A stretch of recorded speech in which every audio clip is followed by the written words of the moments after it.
All right, here we go. Our last holes read aloud before spring break, so hopefully we don't leave off on a cliffhanger. Here's what we read last time. They're just kind of hanging out, him and Zero, Stanley and Zero, on top of Big Thumb.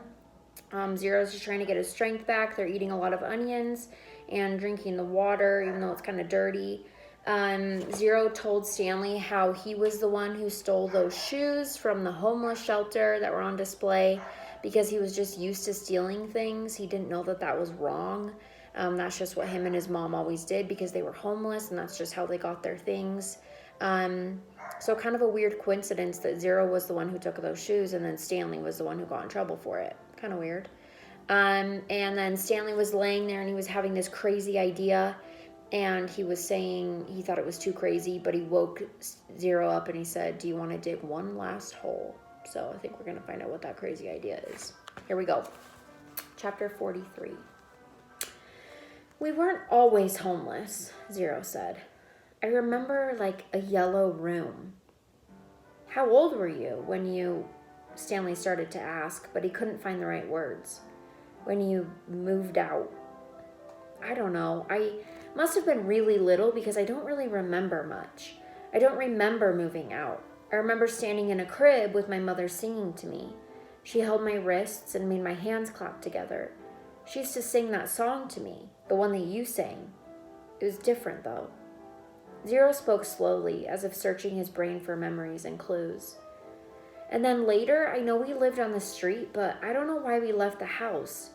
I'm pretty sure it was a house and not an apartment. I know my room was yellow." It was late afternoon. They were resting in the shadow of the thumb. They had spent the morning picking onions and putting them in the sack. It didn't take long, but long enough so that they had to wait another day before heading down the mountain. They wanted to leave at the first hint of daylight so they'd have plenty of time to make it to Camp Green Lake before dark. Stanley wanted to be sure that he could find the right hole. Then they would hide by it until everyone else went to sleep. They would dig for as long as it seemed safe, and not a second longer. And then, treasure or no treasure, they'd head up the dirt road. If it was absolutely safe, they'd try to steal some food and water from the camp kitchen. "I'm good at sneaking in and out of places," Zero had said. "But remember," Stanley had warned, "the door to the rec room squeaks." Now he laid on his back, trying to save strength for the long days ahead. He wondered what happened to Zero's parents, but he didn't ask. Zero didn't like answering questions. It was better to just let him talk when he felt like it.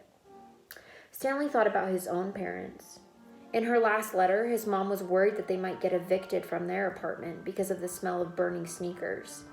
They could easily become homeless as well.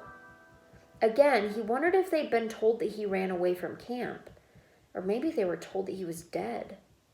An image appeared in his head of his parents hugging each other and crying, and he tried not to think about it. Instead, he tried to recapture the feelings he'd had the night before, the inexplicable feelings of happiness, the sense of destiny. But those feelings didn't return. He just felt scared. The next morning, they headed down the mountain. They dunked their caps in the water hole before putting them on their head. Zero held the shovel, and Stanley carried the sack, which was crammed with onions and the 3 jars of water. They left the pieces of the broken jar on the mountain. "This is where I found the shovel," Stanley said, pointing out a patch of weeds. Zero turned and looked up toward the top of the mountain. "Whoa, that's a long way."